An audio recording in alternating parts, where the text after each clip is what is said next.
Kata Sayyidina Al-Husain, datanglah. Bilal datang. Datang Bilal dari Damaskus ke kota Madinah dan dia azan. Azannya tidak selesai. Kenapa tidak selesai?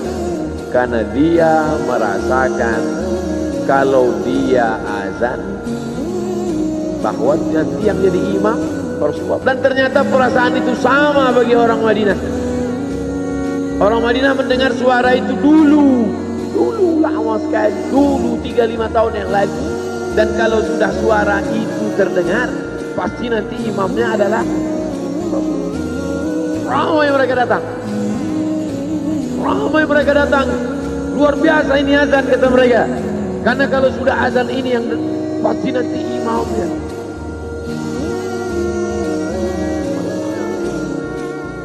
Al-Fatihah. Alhamdulillah, maliki yaumiddin. Iyyaka na'budu wa iyyaka nasta'in. Ihdinas siratal mustaqim, siratal ladzina an'amta 'alaihim ghairil maghdubi 'alaihim waladdallin. Amin. Allahumma ighfir lahu warhamhu wa'afihi wa'fu anhu wa akrim nuzulahu wa wasi' madkhalahu waghsilhu bil ma'i wal thalji wal barad wa naqqihi min al khataaya kama yunqqa thawbul abyad min ad-danas wa abdilhu daran khairan min darihi wa ahlan khairan min ahlihi wa qhihi min fitnatil qabri wa 'adzabil nar. اللهم لا تحرمنا أجره ولا تفتنا بعده واغفر لنا وله ولإخواننا الذين سبقونا بالإيمان ولا تجعل في قلوبنا غلا للذين آمنوا ربنا إنك رؤوف رحيم. اللهم اجعل أهله وتلامذته وطلابه من الصابرين الذين إذا أصابتهم مصيبة قالوا إنا لله وإنا إليه راجعون. اللهم اجعل أبناءه وبناته من الصالحين والصالحات واحفظهم من كل سوء وشر. اللهم اجعل هذا المعهد الذكر معهدا عظيما مباركا تخرج منه الطلاب والطالبات من المجاهدين والمجاهدات في سبيلك بأموالهم وأنفسهم. اللهم احفظهم من الظلمات، اللهم أخرجهم من الظلمات إلى النور. اللهم وفقنا لما تحبه وترضاه. اللهم اجعل أبناءنا وبناتنا من حفاظ القرآن والحافظات. اللهم اجعل قبره روضة من رياض الجنان، لا تجعل قبره حفرة من حفر النيران. وصلى الله على سيدنا ومولانا شفيعنا وذخرنا محمد وعلى آله وصحبه وسلم والحمد لله رب العالمين. Kalau sayang dengan almarhum, hidupkan majlisnya, ramaikan, bangkitkan semangat, tunjukkan kepada Allah Subhanahu wa taala bahwa kita cinta. Sab'atun yudhilluhumullah, 7 orang yang dapat naungan yauma la illa dhilluh, hari itu tak ada naungan kecuali naungan Allah. Rajulani, 2 orang tahabba billah, berkasih sayang karena Allah, ijtama'a alaihi, bersama karena Allah, wa tafarraqa alaihi. Saya berharap saya dengan almarhum, saya dengan Abah Raud, saya dengan para sahabat termasuk yang mendapatkan naungan ini. Saya dengan almarhum tak ada hubungan kepentingan, kami tak ada hubungan politik, kami tak ada hubungan ekonomi. Kami murni karena la ilaha illallah Muhammadur Rasulullah. Alaiha nahya, dengan itu kami hidup. Wa alaiha namutu, dengan itu kami mati. Wa biha nub'atsu insyaallah, dengan itu juga nanti kita akan dibangkitkan. Sayang dengan Nabi, hidupkan masjid-masjid. Sayang dengan ulama, hidupkan majlis-majlisnya. Jaga peninggalan-peninggalannya. Lanjutkan perjuangan. Itu bukti sayang. Sayang bukan di tepi bibir, sayang bukan basa-basi. Oleh sebab itu kita akan dituntut di hadapan Allah tentang nikmat besar ini. Mudah-mudahan kita lulus ujian dunia, ujian akhirat. Amin ya rabbal alamin. Terima kasih segala perhatian. Mohon maaf segala kesilapan dan kegelapan. Jangan lupa salat sunat isyraq 2 rakaat. Terima kasih. Wassalamualaikum warahmatullahi wabarakatuh.